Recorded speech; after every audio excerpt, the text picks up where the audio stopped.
Tony Stark. I build neat stuff. I got a great girl. And occasionally, save the world. We've learned so much about Pepper over these last 3 films, and we've really gone in depth with this character. If you could go back throughout your career and learn more about one of your other characters, who would you want to learn more about? That's a good point. I always am very fascinated by Margot Tenenbaum from the Royal Tenenbaums. I could have played her forever and like kept trying to figure her out. She was such an enigma. I feel like people would want to see like 10 more of those movies. Of the Tenenbaums. I agree. Well, let's make it happen, right? Yeah. But I also feel like, I feel like there's a lot of room for Pepper to, go on from here. This is the first time she gets into an Iron Man suit. Yes. What was that like?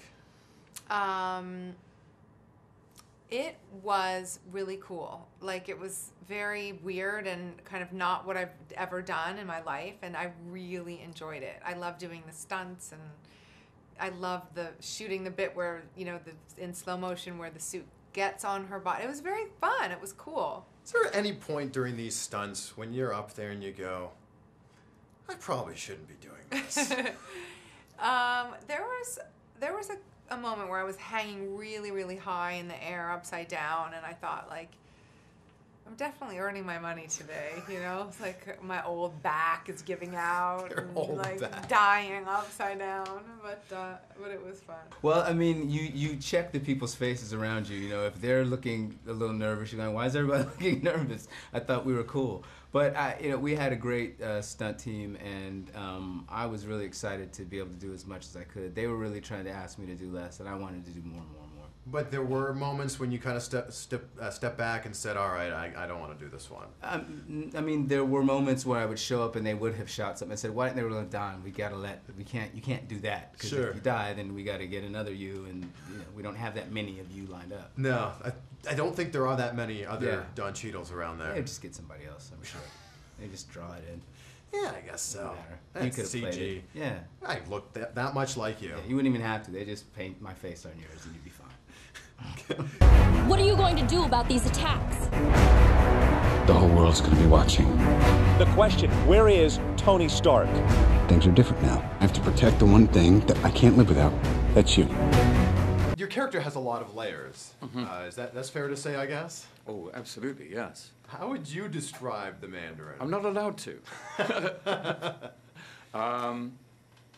But in his political broadcasts, I think what the audience can expect is a man who has to believe that every syllable he's saying is the truth, and every syllable he's saying, every word he's uttering, is for the good of the audience. Rather like a patronizing teacher or preacher. Boys and girls, this is for your own good. You may not like to hear this, but it's for your own good. And he has this ability to take Western iconography, Western treasured values, Western belief systems, and flip them totally on their head with an intelligence and a confidence that can, I'm sure, be very disconcerting for the person watching these political broadcasts. Sure. I mean, there's so many moments when you're watching what's going on with your character and other scenes in the movie that hit really close to home. Is that like a calculated thing for it to seem that real? I think that in order to serve Robert Downey Jr.'s wonderful performance, I have to be an equal and opposite threat to the Iron Man, who in a sense embodies everything decent and good and human about our treasured civilization, including the capacity to love, to grieve at the loss or threatened loss of his best friend, to be full of self-doubt, which is such a human quality, sometimes verging on, dare I say it, panic attacks. All these things give Robert Downey Jr.'s performance a depth and a humanity. Therefore, I have to be mindful of the fact that I've got to come in with an equal and opposite force. Sure. So it ups my game. He is so wonderful at being the hero that the anti-hero has to up his or her game in the movie to be an equal and opposite opponent to Robert. So he's a very inspiring man to work with. Well, you talk about this depth and humanity, and that's exactly what you bring to every single role, and you bring so much to each role. And I want to know for you, what's your preparation like to get into the mindset of each of these characters, because they're so vastly different? Wow. Well, my starting point has to be the script. Therefore, Chris, it's no good if I feel that the script is flawed, if I feel that it's riddled with cracks and holes, if I feel that it will never hold under the pressure of making a movie, which is very hard work. Sorry to say that, boys and girls, but it's very hard work. That if it won't hold, I can't do it. I can't do it. I can only breathe life into a really beautifully written script. And here we have Shane Black and Drew Pearce coming up with what I thought was a really great script. So that helps enormously. I'm gonna offer the choice. Do you want an empty life or a meaningful death? Can you kind of set this up for someone who hasn't seen this? What's different about Iron Man 3 that, you know, we haven't seen in 1 and 2? Well, I think this is sort of, you know, Iron Man 1 and 2 on steroids. You know, this third act set piece that I keep talking about is just amazing, and the ability to mix all of the special effects with, you know, the real physical stunt work that we do in the thing. It's just a great mix. Iron Man has meant so much to Marvel, and this franchise has just grown so big. What has these movies meant for you? Well, they've been great for me because, you know, I worked like crazy, and then I took off some time to have kids, and then when Iron Man 1 came around, they were like, come on, come back to work. You haven't done anything in 3 years. And I sort of thought, well, I'll get to be with Robert and John, and it'll be fun.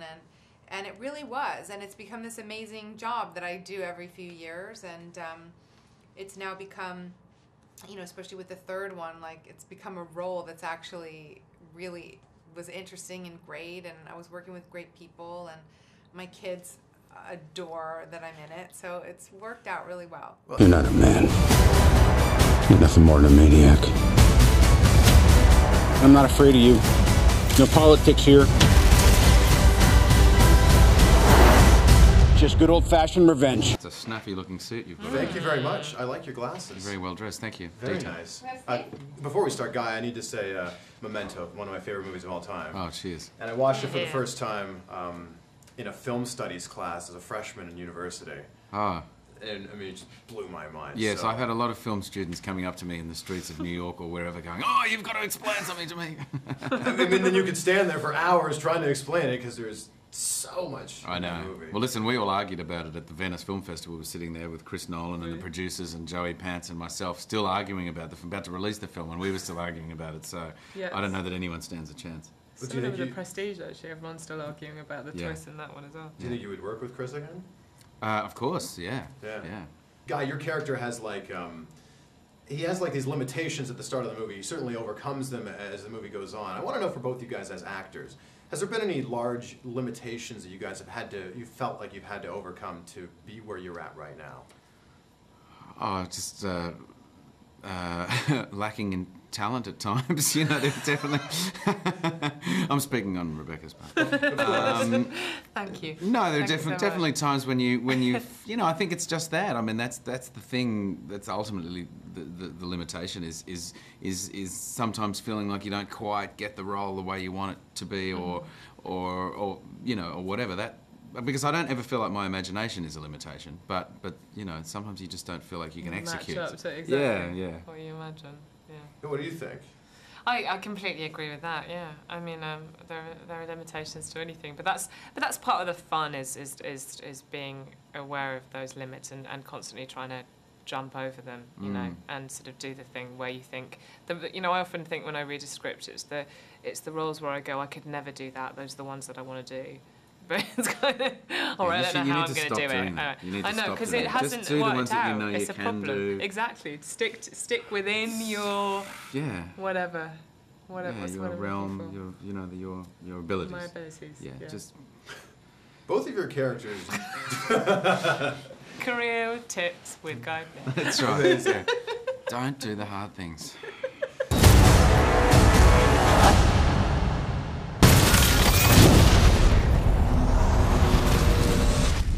We do need backup. That's your department.